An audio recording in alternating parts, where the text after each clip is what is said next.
प्यारी प्यारी स्मार्ट सी good morning. मैं डॉक्टर फखरुद्दीन एक नए टॉपिक के साथ। टॉपिक वह नहीं जो किसी पाठ्यक्रम का हिस्सा हो, किसी सिलेबस का हिस्सा हो, बल्कि टॉपिक वह है जो आपकी जिंदगी का हिस्सा है। आपकी और हमारी जिंदगी भी एक सिलेबस की भांति ही है, जिसमें लाखों चैप्टर हैं और असंख्य टॉपिक हैं। उन्हीं असंख्य टॉपिक में से साइको मैजिक आर्ट लेकर आया है एक ऐसा टॉपिक जो समझ को विकसित करता है, मस्तिष्क को शार्प बनाता है, आपके जीवन जीने की शैली में परिवर्तन लाता है और तो और समुद्र की गहराइयों से लेकर आकाश की ऊंचाइयों तक आपको पहुंचाने की क्षमता रखता है। वह टॉपिक है शिक्षा, जिसे प्राचीन काल में विद्या शब्द से भी जाना जाता था, जो यह बताता था कि स विद्या ब्रह्मा शक्ति प्रदा, अर्थात शिक्षा वह है जो इंसान को ब्रह्मा जैसी शक्ति प्रदान करती है, अर्थात व्यक्ति को वह इंसान से ब्रह्मा जैसी शक्ति में बदल देती है। शिक्षा या विद्या का आदमी और इंसान के जीवन में कितना योगदान है कि वह इंसान को ब्रह्मा जैसी शक्ति में ढाल देती है, उसमें बदल देती है। और तो और यह तलवार से भी ज्यादा घातक और शक्तिशाली बताई गई है। कहा भी गया है कि कलम तलवार से ज्यादा ताकतवर है।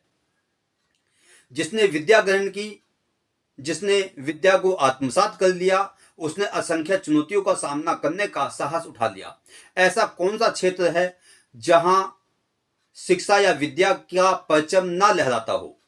चाहे वह हर कालखंड में शिक्षा की भूमिका को अग्रणीय माना गया है, चाहे वह प्राचीन यूनान व रोम रहा हो, चाहे वह सिंधु घाटी की सभ्यताओं का समय रहा हो, या चीन,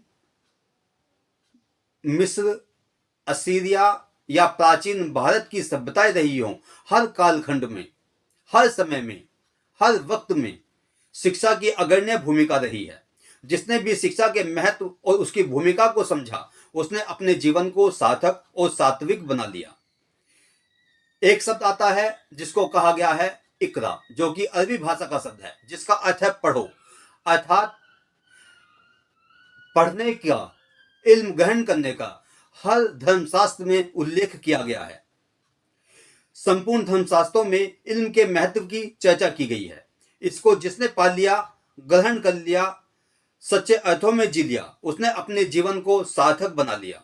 वास्तव में शिक्षा लेना, शिक्षा को अपने जीवन में आत्मसात कर लेना है और ऐसा उच्च स्थान प्राप्त कर लेना है जहां आत्मा और परमात्मा में कोई भेद न रहे।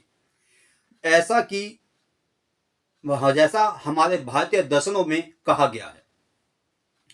एक और पहलू यहां पर शिक्षा का देखिए कि पढ़ लिख लेना शिक्षा का मात्र एक छोटा सा पहलू है, जबकि इसको अपने जीवन में वास्तविक अर्थ में ग्रहण कर लेना ही सच्ची शिक्षा है।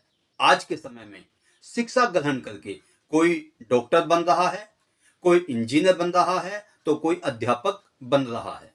इस सांसारिक शिक्षा की भूमिका कोई अपनाकर कोई दंभी बन रहा है, तो कोई अहंकारी, कोई भ्रष्टाचारी बन रहा है, तो कोई दुराचारी। वर्तमान शिक्षा इंसान को इंसान नहीं बल्कि हैवान बना रही है, जिसमें नैतिकता का कोई स्थान नहीं है, इंसानियत का कोई मोल नहीं है, रिश्तों की कोई पहचान नहीं है। बस शिक्षा पैसे कमाने का एक साधन बन गई है। जिस आर्किटेक्ट को भगवान विश्वकर्मा की पहचान से उसको समानता स्थापित की जाती थी, अर्थात जिस आर्किटेक्ट की पहचान भगवान विश्वकर्मा से की जाती थी, जिस डॉक्टर को भगवान का रूप स्वरूप माना जाता था, जिस अध्यापक को शिक्षा की प्रतिमूर्ति या समाज का अभिभावक और राष्ट्र का निर्माता माना जाता था, वही आज आतंक का पर्याय बन गया है। पैसा कमाने के लालच में इंसान ने अपनी नैतिकताओं को दांव पर लगा दिया है। बड़े बड़े अस्पताल आज फैक्ट्री में बदल गए हैं, जहां इंसान की जान की कोई कीमत नहीं है। अपने लोभ और लालच में शिक्षा के अर्थ को अनर्थ में बदल दिया गया है। आज स्कूल और कॉलेज पैसा छापने की मशीन बन गए हैं, जहां शिक्षा ज्ञान आधारित ना होकर व्यवसाय आधारित हो गई है, और उस शिक्षा व व्यवसाय से नैतिकता और इंसानियत शब्द लुप्त हो गए हैं। इसीलिए तो जिन माँ बाप ने लाखों करोड़ों रुपए खर्च करके अपने बालकों को पढ़ने के लिए विदेश भेजा, ऑस्ट्रेलिया भेज दिया, जापान भेज दिया, कनाडा भेज दिया, अमेरिका भेज दिया। उन्हीं बालकों को ने अपने माँ बाप को वृद्धा आश्रम पहुंचा दिया। और तो और इंसानियत के मुंह पर तमाचा देखिए कि उनकी मृत्यु होने पर भी उनके दाह संस्कार के लिए, उनके अंतिम संस्कार के लिए नहीं आते, उनको देखने तक नहीं आते। उनका अंतिम संस्कार आस पड़ोस के लोग और पुलिस वाले ही करते हैं। क्या ऐसी शिक्षा ही हमारे शास्त्रों का आधार रही है? अभी हाल ही में सोफिया इंटर कॉलेज मेरठ की शिक्षिका की ऐसी ही दुर्दशा हुई, जिसका अंतिम संस्कार करने के लिए उनके परिवारजनों से कोई नहीं आया। धन्य हो ऐसी शिक्षा जो अपनों को अपनों की पहचान न करा सके। संस्कार, संस्कृति, रीति रिवाज, सभ्यताओं को वर्तमान शिक्षा ने या आधुनिक शिक्षा ने निगल लिया है।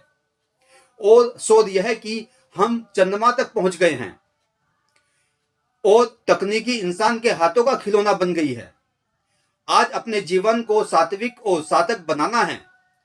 अगर अपने जीवन को सात्विक और साधक बनाना है, शिक्षा विद्या के वास्तविक मर्म को समझना होगा।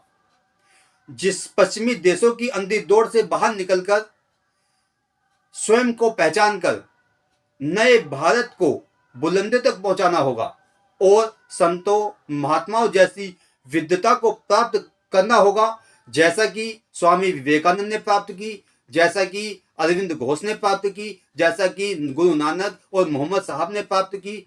उस प्रकार की विद्वता को प्राप्त करना होगा जिससे आत्मा और परमात्मा में कोई भेद ना रहे। हम शिक्षा के वास्तविक मर्म को समझ सकें, अपनी पहचान को स्थापित कर सके। इन्हीं शब्दों के साथ में मैं डॉक्टर फखरुद्दीन, जिसने अपने विचार YouTube channel psycho magic art के माध्यम से आप तक पहुंचाए, आपका छोटा सा कर्तव्य यह है कि मेरे इन विचारों को, जो कि एक ज्वलंत विचार हैं, जो कि एक ऐसे विचार हैं जो आज के समय को देख करके बनाए गए हैं, दिए गए हैं, उनको आप ज़्यादा से ज़्यादा शेयर करें। मेरे इस YouTube channel psycho magic art को लाइक करें और सब्सक्राइब भी करें। जय हिंद, जय भारत।